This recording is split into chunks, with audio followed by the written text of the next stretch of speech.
നമസ്കാരം സുഹൃത്തുക്കളെ, ഞാൻ വയനാട് കാരാപ്പുഴ ഭാഗത്താണ് ഇപ്പോൾ ഉള്ളത്. കാരാപ്പുഴയിലെ ഒരു റിസോർട്ടിൻ്റെ വിശേഷങ്ങൾ കാണിച്ചു തരാൻ വേണ്ടിയിട്ടാണ്. ഞാൻ ചെറിയൊരു വീഡിയോ ആയിട്ടാണ്, പരമാവധി വീഡിയോ സ്കിപ്പ് ചെയ്യാതെ ഒന്ന് മുഴുവനായിട്ട് കാണാൻ നോക്കുക. നിങ്ങൾക്കും കൂടി ഗുണം ചെയ്യണ ഒരു കാര്യമായതുകൊണ്ടാണ് ഞാൻ ഇപ്പോൾ ഇതിങ്ങനെ ചെയ്തു തരുന്നത്, കാണിച്ചു തരുന്നത്.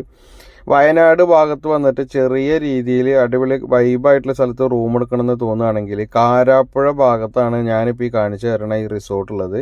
കാരാപ്പുഴയിലേക്ക് ഇവിടുന്ന് ഏകദേശം ഒരു 3.5-4 കിലോമീറ്ററിൻ്റെ ഉള്ളിലാണ് ആ എൻട്രൻസിൽ, കാരാപ്പുഴ എൻട്രൻസിലേക്കുള്ള ദൂരമാണ് ഞാൻ പറയുന്നത് കേട്ടോ. ഒരു 3 കിലോമീറ്ററിൻ്റെ ഉള്ളിലുണ്ടായിരിക്കുള്ളൂ. സംഭവം ഇന്നലെ നൈറ്റ് ഞാനൊരു 12 മണിയൊക്കെ ആകുമ്പോഴാണ് ഞങ്ങൾക്ക് ഇന്നലെ കോഴിക്കോട് നല്ലൊരു ബ്ലോക്ക് കിട്ടിയിട്ട് ഞങ്ങളിവിടെ എത്താൻ നേരം വൈകി, 11:30 അപ്പോൾ അങ്ങനെ ഇവിടെ എത്തി. രാത്രിയിൽ വന്നതോട് കൂടിയിട്ട് ഇതിൻ്റെ ഒരു വൈബും കാര്യങ്ങളൊന്നും മനസ്സിലാക്കാൻ പറ്റിയിട്ടുണ്ടായിരുന്നില്ല. ഞാൻ ഫസ്റ്റ് ടൈമാണ് വരണത്, അതുകൊണ്ട് എനിക്ക് ഇതിനെ കുറിച്ചിട്ടൊരു ഐഡിയ ഉണ്ടായിരുന്നില്ല.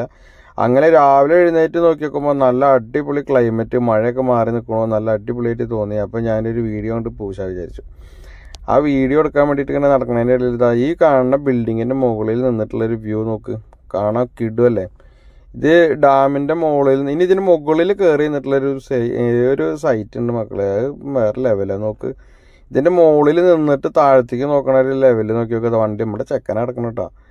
ആ കാണുന്ന കുട്ടികളുടെ കളിക്കുന്ന ഒരു ഏരിയ, അതുമാതിരി ഇതൊക്കെ റിസോർട്ടുകൾ തന്നെയാണ്. അതിൻ്റെ മുകളിൽ ഈ കാണുന്നതിൻ്റെ മുകളിൽ നിന്നിട്ട് ഡാമിൽ ഇങ്ങനെ നോക്കിയിരുന്നിട്ട് ഒന്നല്ല ചിൽഡ് അങ്ങനെ പടയ്ക്കുക. ഇതൊക്കെ ഈ കാണുന്ന കുട്ടികളുടെ പാർക്കിംഗ് ഏരിയ പാർക്കിംഗ് അല്ല, മറ്റേ കളിക്കുന്ന ഏരിയയാണ്. ഇത് വണ്ടി മേലെ തെറ്റിപ്പോയി.